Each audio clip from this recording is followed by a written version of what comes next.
Hello, my name's Colin Campbell, I'm with Polygon. You're looking at Rise of the Tomb Raider.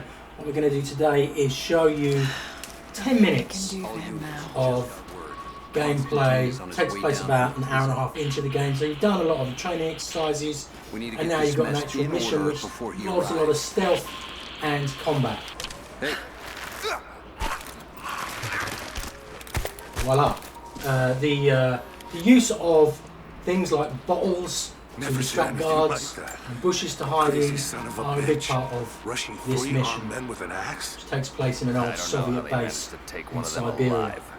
Who the hell are these people? Initial recon said there was an old village up in these mountains. But I think I heard something. I'll take a look. To be honest, when I played this, I felt that it was typical Tomb Raider stuff in that there is a fair amount of stealth and puzzle solving, but you don't have to do it that way. You can run around and just sort of shoot people if you want.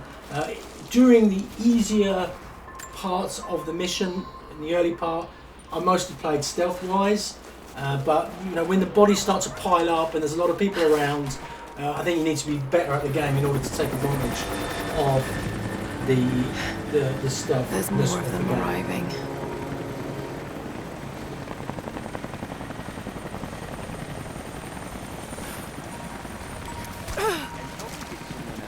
As you can see, even though you're an hour and a half into the game, there's still quite a lot of tips and suggestions. There are a lot of systems going on inside the game, and here you press the button in order to sort of see stuff that needs to be seen when the guys can't see you, or when they're vulnerable, they change colour, and that's helpful. But as with all things, it's always best to go for the simple option. In this case, I'm going to shoot out this lamp. We're under attack! Spread out. Keep your eyes open. We're under attack!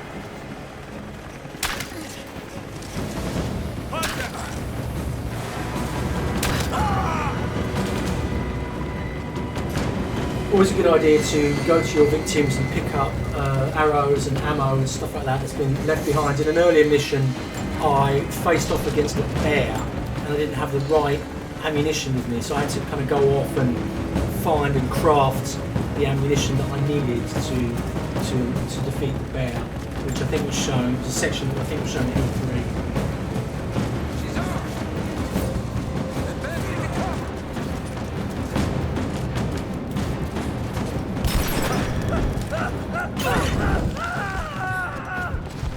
So this section does show various weapons, including bombs, I guess you could call them. Bows and arrows mostly, Lara Croft's trademark weapon spec, but there are also some firearms as well. And firearms do appear in the game, but they're not a huge part of it. You can kind of choose if you want to use guns or if you want to use bows and arrows, and to be honest, I prefer the bow and arrow as much as possible. Taking fire!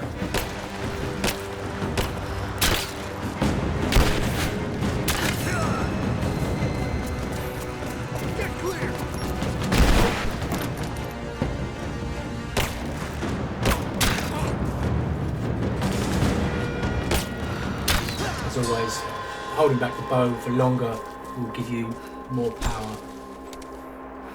And yeah, there's tons of boxes and things to open and things to fill up on and packs. And just as I was mentioning, there are weapons that turn up in this section. There's a lot.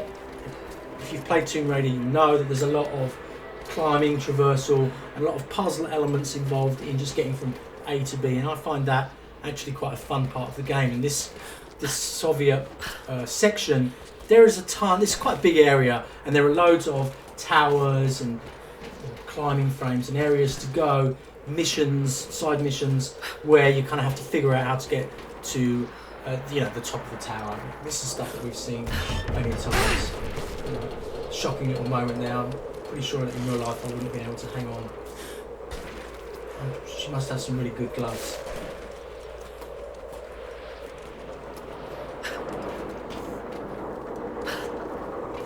Yeah, just here you get a slight section. We've only got 10 minutes here of the how you get into the base section, but you get a sense of how big this this old Soviet era base is. And so, you know, some of the scenes during this early part of the game in Siberia and also in Syria are really, really lovely to look at.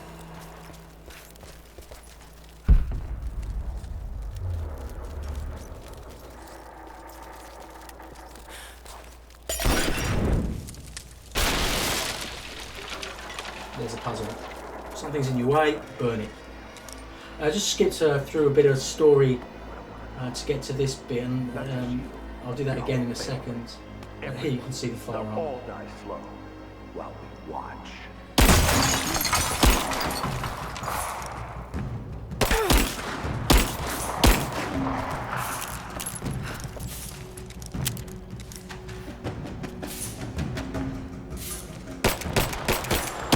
One thing to say about Lara in this game is the game that came out a couple of years ago, she was a beginner, almost a kid, but she's much more self-assured now. She's much more certain of her mission in life and of her destiny.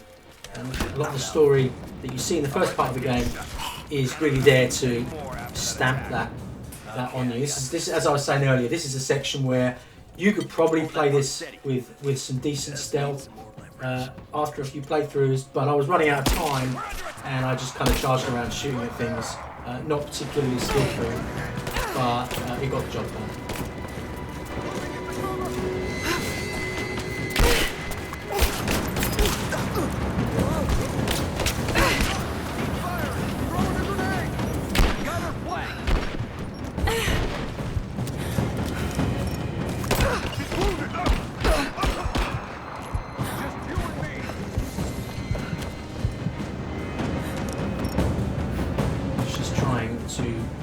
Heal herself, but I haven't got enough of the crafting materials. You kind of you can craft on the fly as long as you've got the ingredients, which in that case I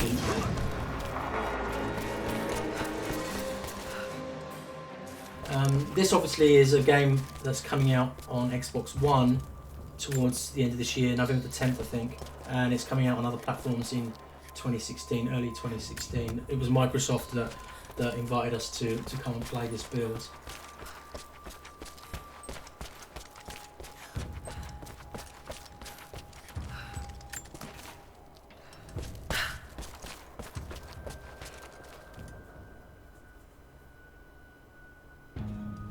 By the way, if you're interested in this game, there's a quite in-depth feature that I wrote a few months ago about how they built the character of Lara Croft and her physical presence in the game, so you know, just search on Polygon for that story.